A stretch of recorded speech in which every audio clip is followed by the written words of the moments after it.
Hello there action fans, and welcome to my effective review and technical analysis on the latest re-release to hit now-gen machines of the PS4 and Xbox One. The definitive edition, no less, of Ninja Theory's adaptation of the classic Capcom franchise, all yours for £20. So the price seems about right, but what does this new version offer up from the last gen versions? First thing is, if you had a medium spec PC, then this pretty much offers up nothing more than having the DLC with Virgil's missions thrown in and the improved frame rate. Let's recap over the story of the game from the 2013 release. You play the younger, more angst youth Dante in his reboot, now devoid of overtly sexual overtones that the Japanese original had, with some strong cosplay style outfits dropped in favour of a grittier, grungy style complete with some synth rock, vodka fueled nights of debauchery, friendly dancers that introduce themselves and us to the new Dante. With no styled white hair in sight, but a simple short action cut, action vest, and the wind beneath your legs, you step into the light. Not long in, we find that the demons are still not your greatest fans, with frequent trips to limbo happening throughout the game.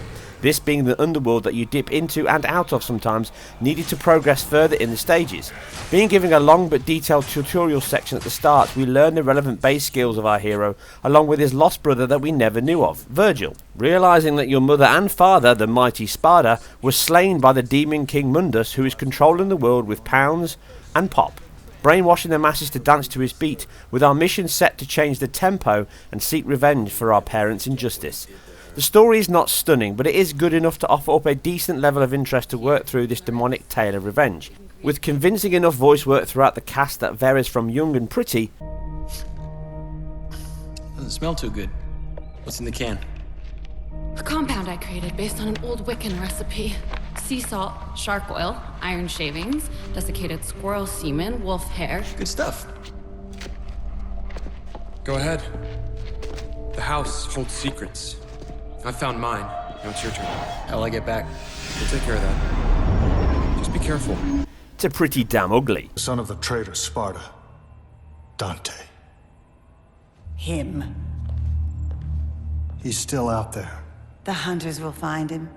Taking a largely different approach to the DmC games gone by from Capcom, with the MT framework engine being dropped in favour of the Unreal 3 engine, which brings with it, on last gen at least, quite a few changes.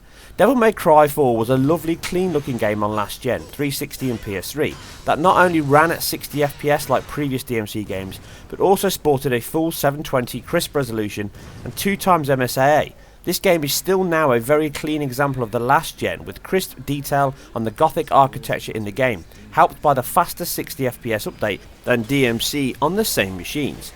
But this is not the only change, with combat level and entire game flow changing drastically from 4. With it favouring a fixed camera view in most of the game, a la Resident Evil in many places, the combat and exploration flows with you entering a room, it then being locked off until you can clear it and open the exit.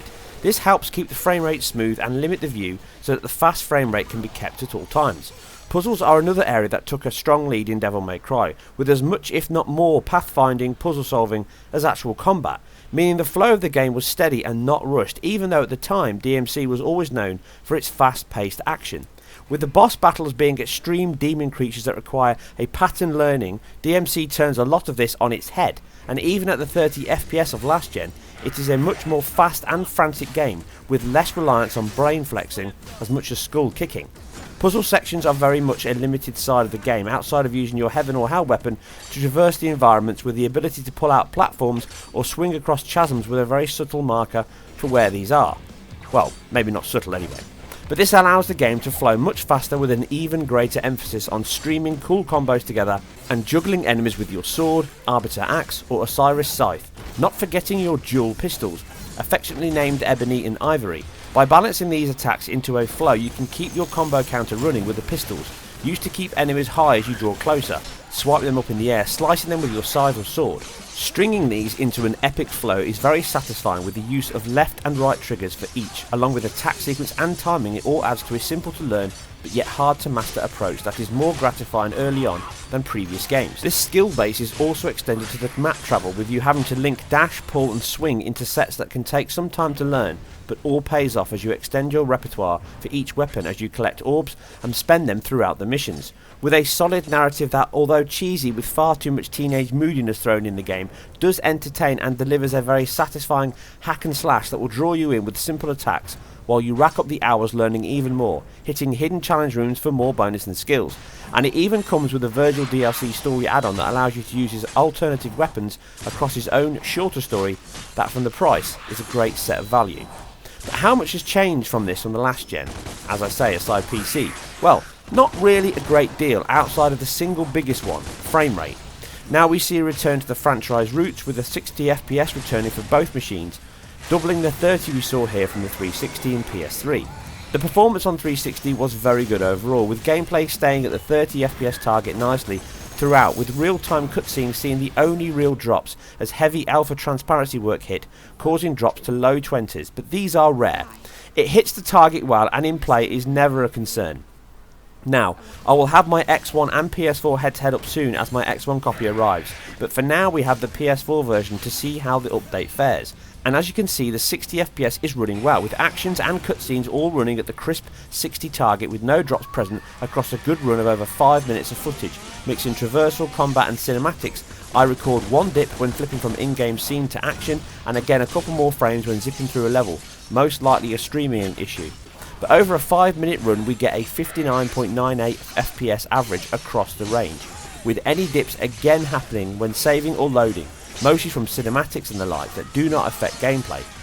We see constant run of action that no matter the amount of enemies or explosions on screen, it all runs at the target with no drama. And this is to be expected really, with the game having received no visual polish at all, but being a simple DX11 PC port across the board.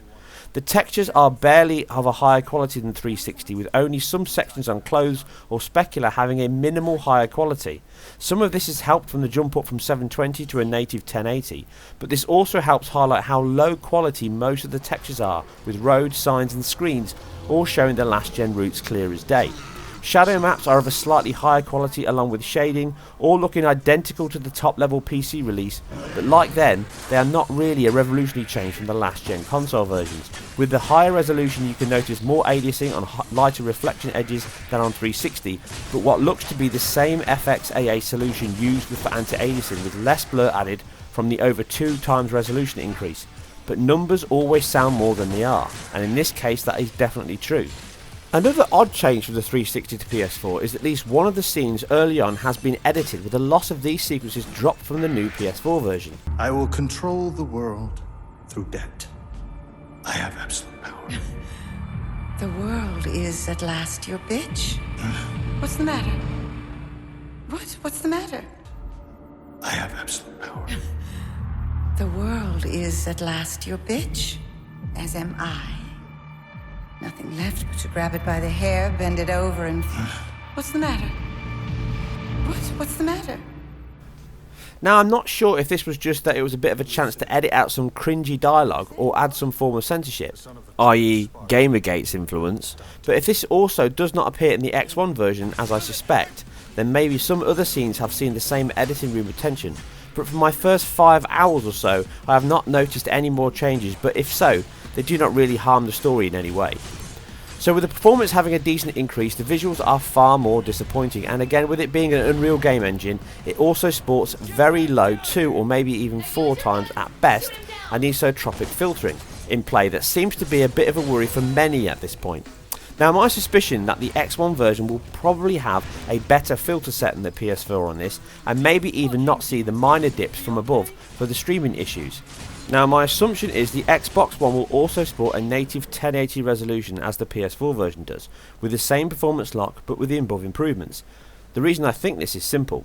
As you may know from my previous videos on consoles, the PS4 has 2 APIs, the low-level GNM and the much higher-level GNMX. First party and others can also choose to go lower than this if wanted for even further performance games, but these are rare and need a steady programming hand for sure, and not for the faint of heart. With the GNM API, this requires far more management and work than the wrapper GNMX, which mimics the DX11 fixed function hardware state much closer. With this comes more overhead from not only the CPU, GPU, but also more bandwidth, as it takes care of memory states functions within each stage from the app to the driver, then the hardware. This could have limits on its feature set along with performance that is just not worth the effort spent. As I say, this is just my assumption, one that I look forward to adding more info from when the X1 version ships, and I will cover in my head-to-head. For now, my assumption is that DX11 is still a large portion of development with PC and Xbox One, able to share this code pretty much identically. So games like this, Evolve, Alien Isolation, maybe even Dying Light, using this API might be the reason we see some of the issues we have. But I stress, I am only going on an informed guess here, with me having no facts to back this up. Either way, it is a game that with the low-res textures anyway, this filtering can be noticed at points quite easily. And for such last-gen assets, the bandwidth restriction, no matter how constrained from an additional overhead API, should not really apply.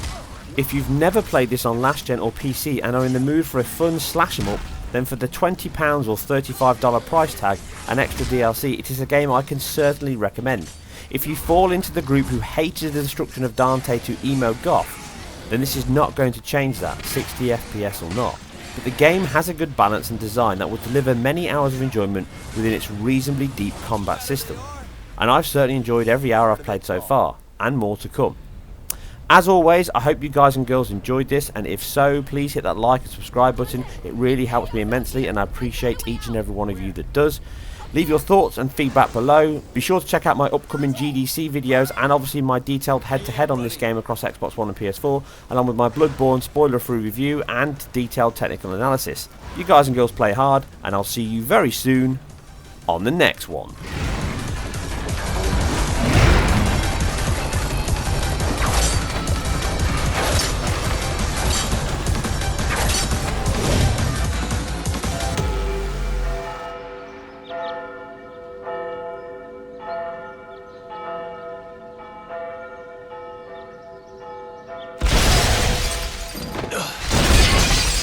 That just seemed to drag on forever. Church.